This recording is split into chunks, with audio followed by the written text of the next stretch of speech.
Olá, estudantes! Sejam bem-vindos a mais essa videoaula. Eu sou a professora Daisy e nesse vídeo eu vou falar com vocês sobre teste de hipóteses para uma proporção.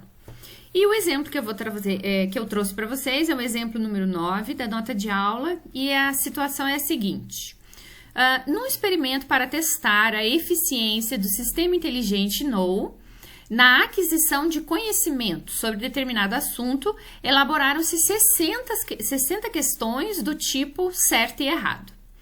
Tendo em vista que a proporção mínima para que um sistema computacional de aquisição de conhecimento seja considerado eficiente é de 70% de acertos, né?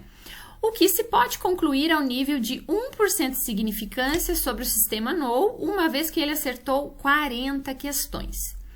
Bom, a primeira coisa que vocês têm que observar numa situação como essa é que a gente tem uma contagem de erros e acertos num número X de questões.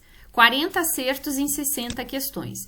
Então, todas as vezes que vocês tiverem uma situação onde seja certo, errado, morto, vivo, branco, preto, que tenha duas alternativas, e você for fazer uma contagem disso, você vai estar trabalhando com proporção. E nesse caso, a gente tem essa quantidade de questões com 40 acertos e a gente vai ter que comparar se essa proporção pode ser considerada igual a 70%, certo? Bom, aqui para as hipóteses, H0 é sempre igualdade, então que a proporção é igual a 0,7 e aqui a gente colocou que a proporção é menor que 0,7. Por quê? Se a proporção de acertos do sistema inteligente for menor que 0,7, então ele não é considerado eficiente. Agora, se a proporção dele for maior que 70%, qualquer valor acima de 0,7, ele é considerado eficiente. Então, por lógica, a gente acaba usando o sinal de menor, porque ele não vai ser eficiente somente quando não for menor. Poderia até fazer um teste para diferente de 70%, só que se eu usasse diferente, eu rejeitaria a hipótese se fosse maior que 70%, né? E maior que 70% ele ainda é eficiente, né? Mais eficiente ainda. Bom, então quais são as informações que nós temos? De um total de 60, 40 acertos, a gente quer comparar com 70% ao nível de 1% de significância. O comando do R que a gente vai usar, vamos olhar no resuminho aqui, teste para uma proporção, a gente tem aqui, ó, prop.test. Biblioteca stats, não precisa carregar.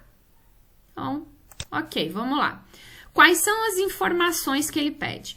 Primeiro é o X. O X é a contagem do seu interesse, certo? Que são 40 sucessos, 40 acertos, de um total de 60, que é o N. Em seguida vem o P. O P é a proporção que eu quero comparar. Eu quero comparar com 0,7. A hipótese alternativa, a gente usou menor, less.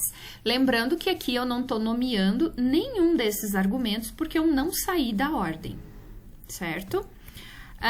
Conf level, a gente quer 0,99. Essa correção, no vídeo que eu gravei para vocês sobre intervalo de confiança para uma proporção, eu já falei sobre essa correção. Porque o PropTest usa uma distribuição diferente daquela distribuição normal que eu passei para vocês na nota de aula, certo? Então, para se aproximar, para chegar mais próximo do que foi dado na nota de aula, você pode tirar e deixar como essa correção falsa, que fica o mais próximo possível do resultado que vocês têm feito lá à mão.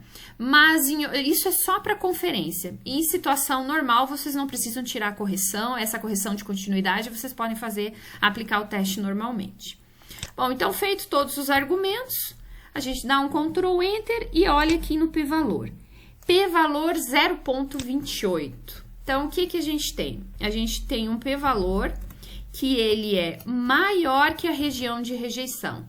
Se ele é maior que a região de rejeição, então ele passou pela região de rejeição, ultrapassou e parou na região que aceita H0.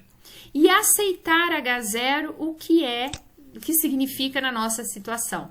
Que a proporção é 0,7. Ou seja, que o sistema inteligente no ele pode ser considerado como eficiente, porque estatisticamente falando, ele tem 70% de acertos, né? E isso eu afirmo com 99% de confiança. Se vocês olharem aqui no teste, aqui embaixo tem 0,66, que é a proporção da amostra. Ou seja, o 40 dividido por 60 ali dá 0,66. Ou seja, estatisticamente falando, 0,66 dentro desse contexto é igual a 0,7. Então, eu poderia considerar o sistema como eficiente no aprendizado. Outra coisa que eu quero passar para vocês aqui, então, é sobre o p-valor.